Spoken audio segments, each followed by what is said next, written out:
Ta-ta! Hi there folks, thanks for clicking onto my channel today. This is Cooking with Sacha China, and today I'm going to show you how to cook two different steaks that are very similar but super tasty.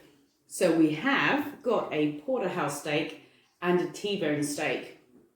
For those of you who actually don't know the difference, there's not really much difference. Like the biggest thing, oh here we go, the biggest thing is the size. That's the only real difference you guys can see there. This one here, that's why I've got my gloves so I can actually show you. This one here is actually a porterhouse steak. And as you can see here, the strip is the same. The fillet is a lot bigger as well. And the actual T-bone steak, again, the strip is there and you got a smaller fillet as well there.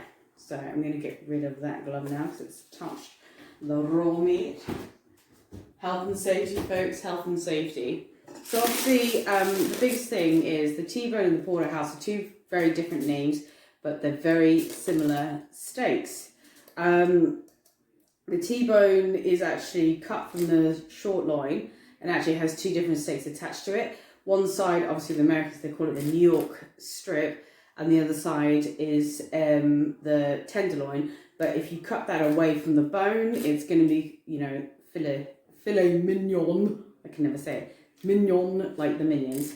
But of course, if you leave it attached, it's going to be the actual T-bone steak there. But the porterhouse, you really don't want to touch that because it's such a beautiful cut of meat. And usually in most restaurants, the porterhouse steak actually is for two people to eat. But tonight, that's for His Majesty, and the T-bone is for Highness. Anyway, so we're going to be cooking those tonight. So I brought them up to room temperature. I've got a simple seasoning rub that I'm going to put on. If you do just want to do a simple one, literally all you need, rock salt, black pepper. By all means, use that if you want. But you know me, I like to jazz things up. But tonight I kind of haven't really jazzed it up. I've kind of gone a bit somewhat normal slice slash a bit jazzy. So what you're going to want to do first off is get a bowl or ramekin of some sort. Get your seasoning right in there, because obviously when you're going to be seasoning the meat, you're going to be touching everything and putting it in there. Then this will obviously go straight in the wash or the dishwasher, because one thing that really bugs me, and Anna, you'll know, is when you see these chefs on TV, they put their hand in the actual communal salt, put it on there, rub it on the meat, put it back in there. That's cross-contamination, guys. Come on. We all know this. Shouldn't do this at all. So I like to put it in a separate bowl. So in here, we got black pepper, some salt, some parsley, some thyme, and also some garlic powder. That's all in there, ready to go, rub on the steaks. What I've also got is some fresh garlic here. This is what we're going to use to fry off the steaks in my cast iron here. We're going to put the garlic in there, some butter, and obviously some fresh rosemary. I'm lucky enough to have a rosemary bush. If you guys don't have fresh rosemary, then obviously buy it from the shops. If you don't, use just dried, but just be careful on the cast iron, that might burn. Alrighty, so the first thing we're going to do now is season our steaks. Alrighty, so I've literally just had a thought. Before I'm going to season everything with our seasoning here, I'm going to add in some fennel seeds as well, just for a bit of a kick and a bit of a zhuzh. So I put it in my pestle and mortar, and I'm going to crush it up now. Alrighty, so once you have crushed up your fennel, you don't have to add it if you don't want to, but I just love fennel at the moment. We're now going to season the steaks, and like I said, this whole seasoning is going to go onto the porterhouse and the T-bone. Whatever you don't use, we're going to throw it away. So liberally put it on the steaks, and we're going to rub it in. Make sure your steaks are at room temperature, guys, because ooh, it's going to be beautiful, these ones here. See, just then I was a bit like, oh, wait, should I do it now?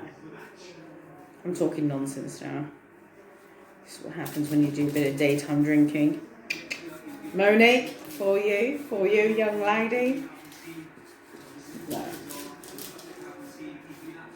Okay, so we're going to turn them over and season them all, and we'll come back when that's done. We don't want a long video, do we, folks?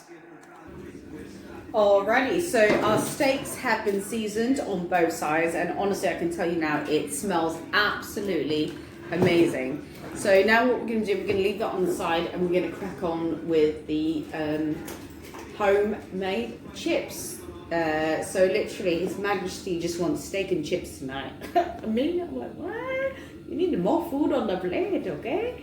But no, apparently somebody needs to slim down. So yeah, we're just gonna have steak and chips tonight. I'm gonna start slicing those potatoes up. Well, first I'm gonna peel them, slice them up, and then we're gonna fry them. Alrighty guys, we'll come back when that's ready. Potatoes peeled, now chopping each potato by hand for making the fries. Potatoes chopped. Now getting my all ready for my chips.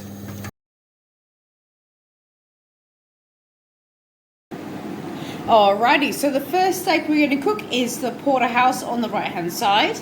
As the chips are cooking away nicely, we're going to get that pan in. Sorry, we're going to get the steak in the pan. In the pan, we've got some butter already melting away in there, some garlic, cloves, and olive. We've got our rosemary as well. Cook that, and then we're going to finish it off in the oven because he likes his about medium rare. I like mine blue, so I'm going to do mine last minute. Porterhouse in.